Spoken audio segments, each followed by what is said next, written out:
kulankan ayaa waxaa lagu caleemasaarayay nabadoon xasan maxamuud xasan oo ka mid noqonaya nabadoonnada Soomaalida ee matala mid ka mid ah beelaha ka soo jeeda gobolka Gado kuna nool gobolka Banaadir iyo deegaanada ku dhow munaasabada ayaa waxaa ka qayb galay waxgarad Soomaaliyeed siyaasiyiin aqoon-yahano haween iyo dhalinyaro kuwa oo marqaati ka noqonaya caleemasaarka nabadoonka cusub qaar ka mid ah dadka ka hadlay madasha ayaa kula dardaarmay nabadoonka cusub inuu ka shaqeeyo howlaha loo eegmaday maanta iyo wixii ka dambeeyay oo ay ka mid tahay ilaalinta dhaqanka iyo masaalixada bulshada. nabadoonku waa dhaqan Soomaaliyeed haddii uu ka soo baxa beesha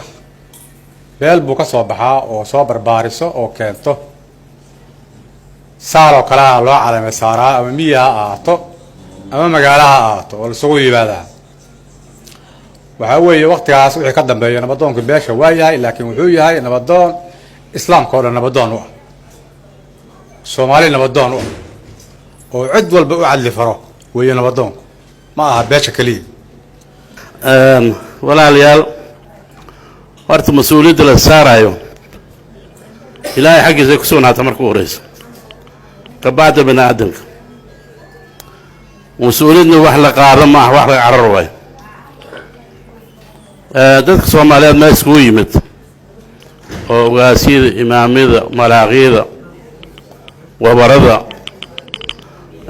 dhamaanteen waxaan ku marxaatinahay maanta dadka inta fadhiyo walaalkeen xasan maxamuud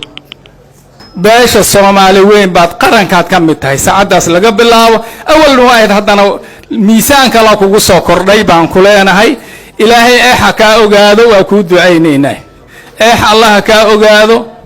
nabadoon xaaji maxamuud cabdi qawaaji nabadoonkii kaga horeeyay xilkan ayaa ka hadlay taariikhda dhaqan oo ay ku leeyihiin gobolka Banaadir. beeshu ma ahin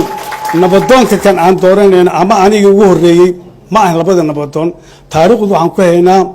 beesha tan 1880kii waa waqti la joogo 120 sano iyo anaga abuuyaasha waxaan ka soo dhaxalnay inay noo sheegeen in dhaqanka Banaadir aan ku leeyahay odatanimadaas oo nabadoonnadaas isku dhaxli jiray ma ahin maanta wax bilowday iyo anigu wax ugu sanaamay wax naga horeeyay wayaan. nabadoonka cusub ee la caleemo saaray xasan maxamuud xasan ayaa ballan qaaday inuu xoogga saari doono ka shaqaynta nabadda iyo isku xirka bulshada iyo samaka talinta dhammaan ummadda Soomaaliyeed uga baaqaya nabad iyo horumar dalka gaar ahaan dhaqanka in uu u midoobo dhanka wanaaga la isku duceeyo meel kasta oo la joogo insha Allah. odayaasha dhaqanka iyo nabadoonnada waxay kaalin mug leh kaga jiraan bulshada Soomaaliyeed ayagoo door weyn ka qaata nabadda ku wada noolaanshiyaha iyo wadajirka ummadda Soomaaliyeed. Cabdullaahi Maxamuud Amiin Cabdullaahi Qorshe warbaahinta qaranka magaalada Muqdisho.